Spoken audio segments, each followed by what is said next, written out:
Balkans region has been an area of tremendous concern since the early 1900s.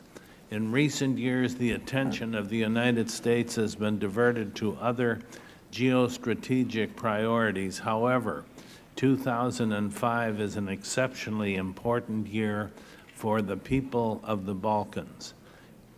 Today, this committee considers the most critical issue in the Balkans, the question of Kosovo.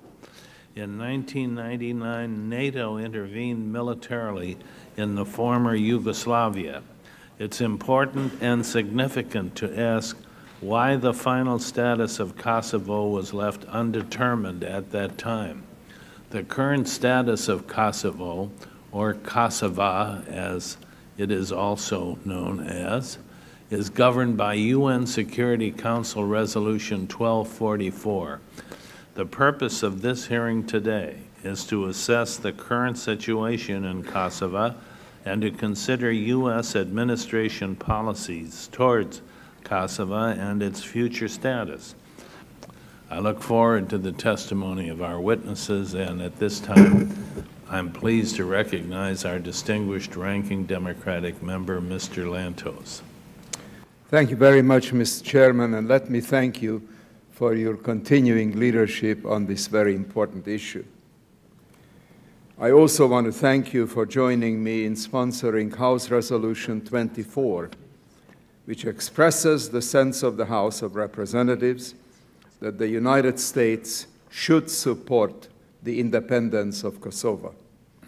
I firmly believe that the position our resolution advocates is the only way to bring lasting stability and prosperity to this region. At the outset, let me also pay tribute to our extraordinary Secretary of State, Dr. Condoleezza Rice, and to Secretary Burns for their leadership on this issue. I had the privilege of reading Secretary Burns' statement, which he will come to in a few minutes. I find it extremely constructive, and I'm sure this committee, on a bipartisan basis, will look forward to working with you, Ms. Secretary, and with Secretary Rice in achieving our common goal. The basic issue that we are facing is simple. The current status quo of limbo is not sustainable. And unless it is changed, and changed clearly and resolutely, we will have renewed ethnic violence, and the integration of Kosovo into Europe will be further delayed. There is a very positive outcome to this crisis, and that, of course, is the full integration of Kosovo as an independent, democratic, multi-ethnic country into an integrated Europe. That is the goal we seek, and that is the goal we shall achieve. There are few issues, Mr. Chairman, on which I have been as deeply engaged as the issue of Kosovo. I am convinced that the only way to address the problem of the political, economic, and social instability that plagues the Balkans and to prevent renewed violence in the region is to grapple without delay with the issue of Kosovo's final status. Mr. Chairman, you personally expressed the link with special eloquence in December of 2002, when you said, and I quote, "There will be no jobs without peace and stability in Kosovo, but there will be no peace and stability without independence," end quote. I could not agree more. Under the Yugoslav Constitution of 1974, Kosovo was the functional equivalent in most ways to Slovenia, Croatia, Bosnia, and Macedonia, the other republics of the former Yugoslavia.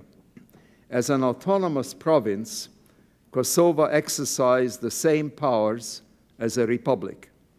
It had its own parliament, high courts, central bank, police force, and local defense elements. Through constitutional change in 1968, Kosovo was recognized as a constituent element of the Yugoslav federal system. When Slovenia and Croatia demanded independence in 1991, Western European governments, including our own Department of State and the White House, opposed recognizing the right of those republics to self-determination. I remember marching at Union Square with my Croatian friends demanding independence for Croatia, while the State Department and the White House indicated that Yugoslavia will persist forever. Eventually, our government and the rest of the world acknowledged the independence of Slovenia and Croatia, and later the independence of Bosnia-Herzegovina and Macedonia as well. These four republics are now members of the United Nations. Slovenia is a member of NATO and the European Union, and Croatia is on its way to entering the European Union and NATO. I am confident that the other constituent units of the former Yugoslavia will eventually all become members of both the European Union and NATO. So there is light at the end of this tunnel. In the 1990s, we found that self-determination for Slovenia and Croatia involved not so much a change of borders as a change in the status of existing borders. The lines on the map remained the same, but their status was upgraded from constituent republic within a federation to an independent nation. This has contributed to the stability and progress of these countries.